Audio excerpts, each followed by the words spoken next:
उन्हीं के जहाँ जो देख तू गिलास ना बेटा बेटी के, लेकिन वो बिना पूछले कहीं बाहर चल जाए घूमे, लेकिन बिटिया बिना पूछले कहीं ना जा पाए, वहाँ भेदभाव हो जाए। भेदभाव में अगर भेद ना करें तो वहाँ जाके भेदभाव हो जाए, कहीं ना कहीं भेदभाव हो जाए।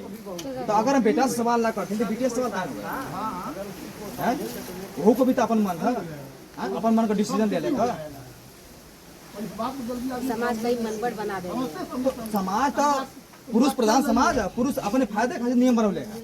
जो ये पुरुष प्रधान समाज मानती ना मानते, महिलन के घर में रखले है, महिलन के बोलने का अधिकार ना, महिलन के कोनो डिसीजन लेने का अधिकार ना। ये घर में रहे वाली चीज है, घर में काम करे वाली चीज है, खटे वाली चीज है, जानती है ना। ये पुरुष अपने फायदे खातिर नियम कानून बनौले, लेकिन का सही है कानून है? जैसे पुरुष घूमत है पूरे दुनिया में, वैसे आपका भी तो मन है? हमारे बता इच्छा है कुछ कही लेकर, तो वह संविधान इक्वलिटी की बात कर रहा, संविधान बराबरी की बात कर रहा है। जितना